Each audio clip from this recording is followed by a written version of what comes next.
What's good, everyone? This your main correspondent, Alan Taylor, and I'm back in the broadcast room yet again, always with another one.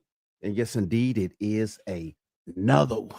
So listen, look, yeah, I had to dip off for a few days, but listen, look, I'm back in the joint and in the broadcast room. We're gonna talk about this, this Luigi situation. And the reason why it's a situation is because we're going to hear from the lawyer. He's saying that the evidence is not there yet. He hasn't seen anything yet and things like that. Also, we're going to hear what Luigi had to say outside of the precinct while he was getting carried into the precinct. So, yeah, we're going to go here now. Let's check this out. Quarters, nickels, and dimes, people. Luigi is doing and completely out of touch and insult the intelligence of the American people and lived experience. Luigi Mangione, the man accused of killing the CEO of United Healthcare, shouting to reporters today while being taken into an extradition hearing this afternoon. The 26-year-old charged with murdering Brian Thompson in the middle of a Manhattan sidewalk last week, then fleeing. Mangione was found and arrested in Altoona, Pennsylvania yesterday. And this case has captured the nation's attention and puzzled those in the small town just outside of Pittsburgh. Crazy. We were Christmas shopping and we heard it down in Boscov's. And I mean, what were the chances? We could have been here. Does he know people here?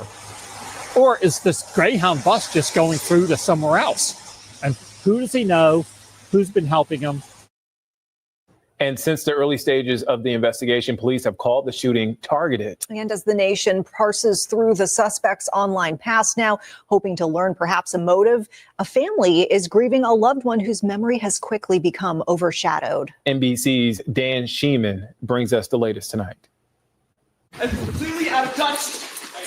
Luigi Mangione denied bail by a Pennsylvania judge and fighting extradition, charged in New York with murder in connection with last week's shooting death of United Healthcare CEO Brian Thompson in Manhattan. After a wide-ranging manhunt, he was spotted Monday morning at a McDonald's in Altoona, Pennsylvania. A worker noticed he was wearing a mask, thought he looked suspicious, and called police. Officers asked him to pull down the mask. Me and my partner and I recognized him immediately. Police say he presented a fake ID. When asked if he had been to New York recently, police say he started to shake. Taken into custody without incident, initially arrested on a forgery charge, police then searched a backpack. A firearm was located and a suppressor was also located. There were also other items of evidence. So he kept the gun with him and the suppressor. As we clearly saw in the video, things like that about the suppressor and stuff. This is wild right here. Value that were located that would assist in this investigation. That included a handwritten note. Law enforcement sources confirmed to NBC. It said in part, these parasites had it coming. You see anti-corporatist sentiment, a lot of issues with the healthcare industry. Mangione was born and raised in Maryland. This is one of the last people you'd think would do something like this. He graduated from Penn with a master's degree. His last known address, Hawaii.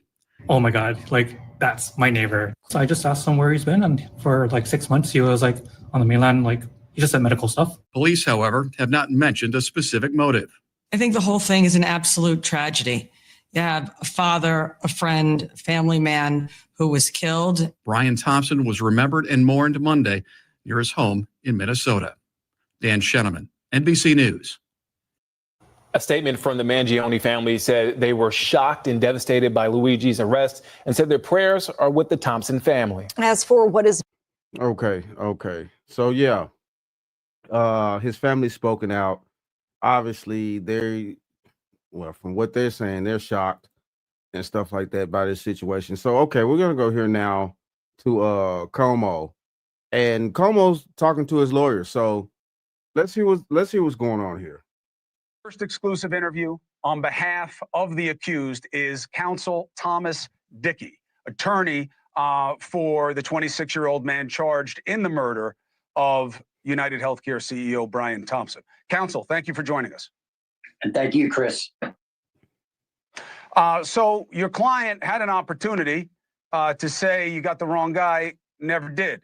He apologizes in his manifesto for the pain he has caused.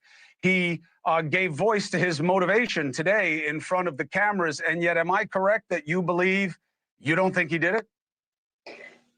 Well, Chris, one thing I always liked about watching you is you're a lawyer, okay? So I don't know if you've done much criminal work or not, but my client hasn't faced any actual criminal charges from New York yet. So he hasn't had an opportunity to make any plea. My anticipation is going to be when, and if that happens, he's going to plead not guilty.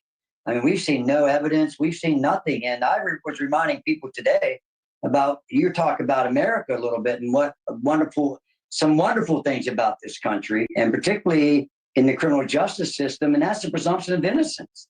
And I don't want people to jump to, these prejudgment things, because nobody would ever want that if they were accused or one of their loved ones were accused. And was the big hearing. I could definitely get that. We do live in a country where you're innocent until proven guilty. And I think that we need to stick with those facts and things like that. I think we need to stick with that because, you know what I'm saying, it's just assuming people are guilty before all the facts and evidence comes out is very dangerous.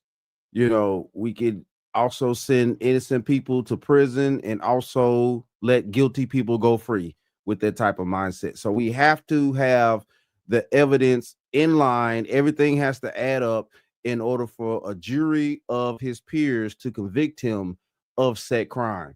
You know, I'm definitely down for just making sure that we do the right thing in our justice system and things like that. This is how it's supposed to go.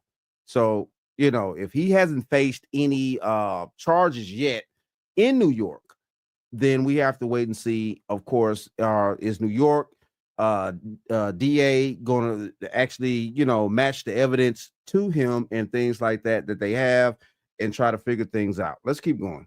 Today, I haven't seen any evidence yet. I don't even know if this is him or whatever. So we're going to test those waters and give the government a chance to bring some evidence forward.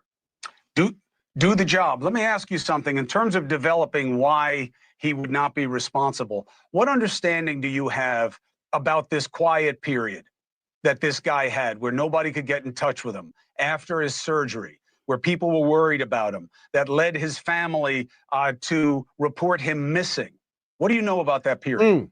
I know nothing about that, Chris. So I wouldn't comment on that, and I would only be speculating, and I don't even know what's out there. But don't you have to? I mean, that's pretty much all you have, isn't it? Now, okay, from this angle right here, let's go back just a second. This angle right here. Who is this person right here? If you could see my mouse, who is this person right here that ran off at the moment? If this is Luigi at this moment right here, who is this person that ran off? I think they need to find this person here, and maybe they could, shed some light on the situation of actually who this may be. Even with the mask on, they may be able to tell the height and things like that of whoever this was, because height, weight, all that type of stuff adds up. Hold on. I would only be speculating, and I don't even know what's out there. Right. Who was that? But don't you have to? I mean, that's pretty much all you have. Yeah. Because obviously that whoever that was a definite eyewitness right then. That was an eyewitness right then. If that was Luigi, he popped dude right in front of whoever that was. So they need to find out who that was standing there and ran off. Well, yeah, Chris. And like I said, I'm not, if I disappoint you, I'm sorry and too bad. But I've been involved in this case for, probably less than, 12 hours now. And I've, as a lawyer should do, is I got to look at evidence. And, I'm not going to go by conjecture and opinions and speculation, what people think. We as lawyers look at evidence. So, tomorrow will be another day, and we're gonna start looking into that. Have you had a chance to speak to your client? I have. And how did you meet him in terms of his demeanor and disposition towards this? As I told everybody today, Chris, my idea was to develop a relationship, a bond, so to speak, an attorney-client relationship, where I want to have him have trust and faith in me, and vice versa. And so I thought that we accomplished that today, and so I'm pleased with that in the short time we've had together. Is there anything he wanted you to express to the rest of us? Not really. And if he did, you know, Chris, you're familiar with the attorney-client privilege, and I can't talk, and I won't talk about anything. Well, that's why I asked you. That's why I asked you, did he ask you to express anything to the rest of us? Not, did he tell you a secret that you feel like sharing? Well, no, if you ask me what he asked me, that is a conversation we've had, and I think that's attorney-client privilege, and I'm not going to touch that. In all due respect. That's not what I'm asking. How did you assess him in terms of, does he seem okay to you? Did he seem healthy? Did he seem able to focus and understand you? Did he seem balanced? Well, I think he made some knowing decisions today when we decided that we're challenging. So Como trying to check and see if he gonna try to implement the insanity plea. Did he seem balanced? Did he seem okay? Did he seem like he was in his right mind? This is what these are the questions that Como's asking. Things like that. That makes sense to me. You know what I'm saying? To check and see if your client is mentally stable. So that's what's up. Will he try to use the insanity plea? Challenging this extradition. I don't make those evaluations necessarily at this level, and so he seemed to understand my questions. He seemed to be able to interact with me, and so I was pleased with that. How would you assess his mood? Did he seem upset? Did he seem worried? Well, here's what I tell everybody, Chris, today is, use your common sense. You're a young man or an old man, whoever you are, and you're accused of he hasn't been accused yet that I've seen, but the talk and anticipation, probably out there is that he may be charged with a very serious offense. He's certainly behind bars, which I believe is wrong. I felt that the judge should have set bail today. Hey, thanks for watching. Go.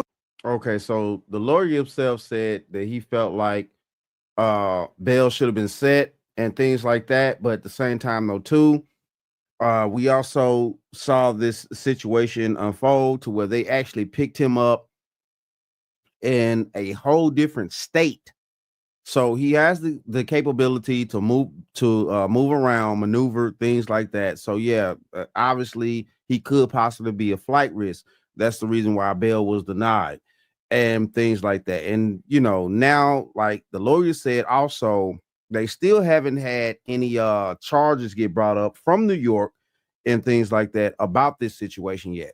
So they would rather keep him and maneuver that way than to set bail, and he possibly would run if he is the guy that they're looking for, because no charges have been brought from New York yet.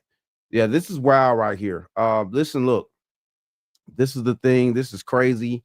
Whole scenario is crazy, and this is not the way that you handle this type of business and things like that. You know what I'm saying? If you are, upset with way things work in the system, there's peaceful ways to handle things, and this is not it.